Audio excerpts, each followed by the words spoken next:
Okay, all right, let's do this. All right.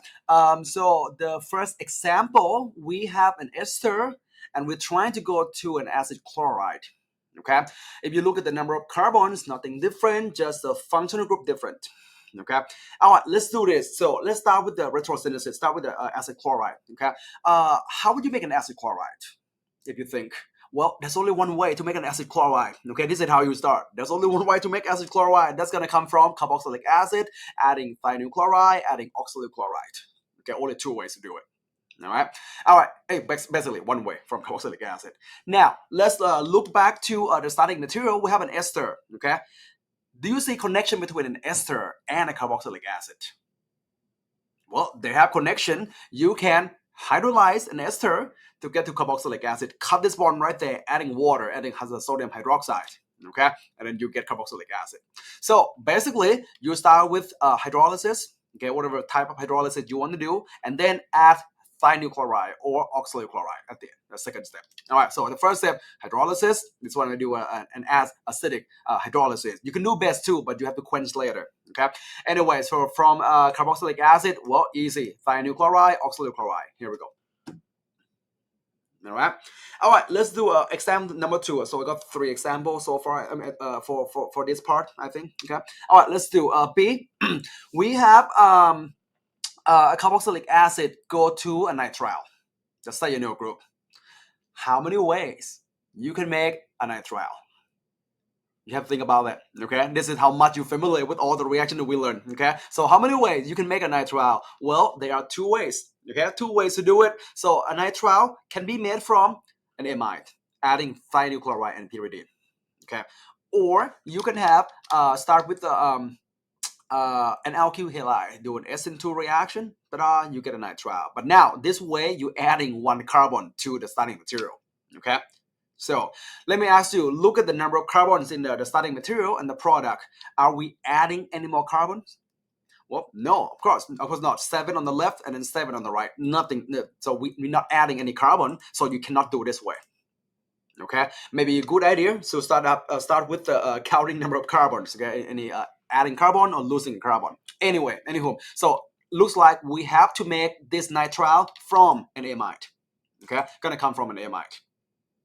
Now, look at the connection. Is there a connection between carboxylic acid and amide?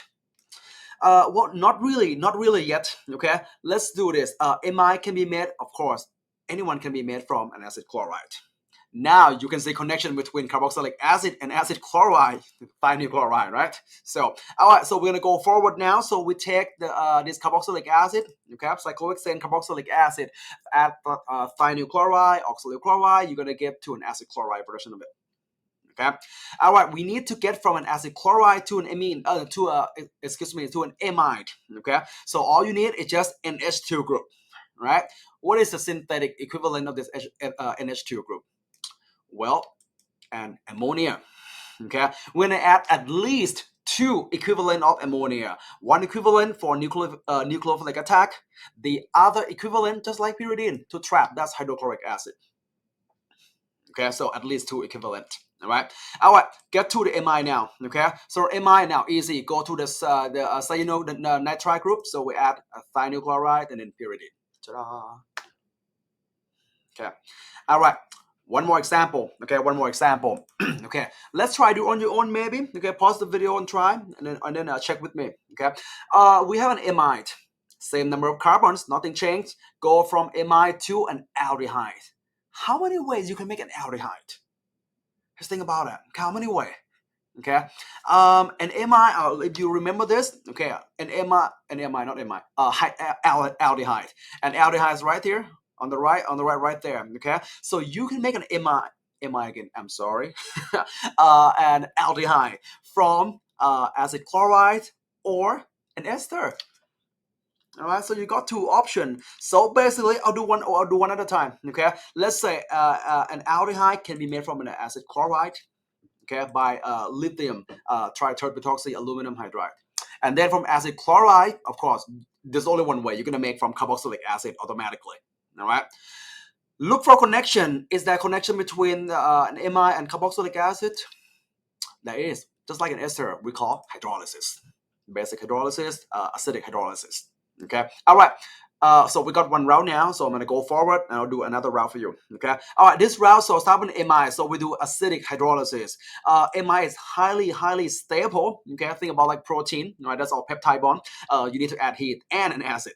Okay. This guy highly, and you gotta facilitate this reaction. All right. We have the carboxylic acid now. Now we're gonna add a thionyl chloride. Get to the acid chloride. From acid chloride, easy, add this guy. Don't forget to quench. Okay, lithium triterbutoxy, aluminum hydride, and quench, you get an aldehyde. If you're not familiar with this route, no worry. Okay, aldehyde can be made from an ester. Some people like to use dibol better. Sure, no problem. Ester can be made from carboxylic acid. We call it Fischer esterification. Okay. All right. From carboxylic acid right here, same route right here. Get to the carboxylic acid. Make an ester. Any type of alcohol doesn't matter in here. Okay, because it's gonna come out anyway. And then add dibol and quench. Here we go. Okay. All right. So that's our first strategy. We call the functional group interconversion. You can convert one functional group to another. Okay. All right. Let's move on to the next strategy.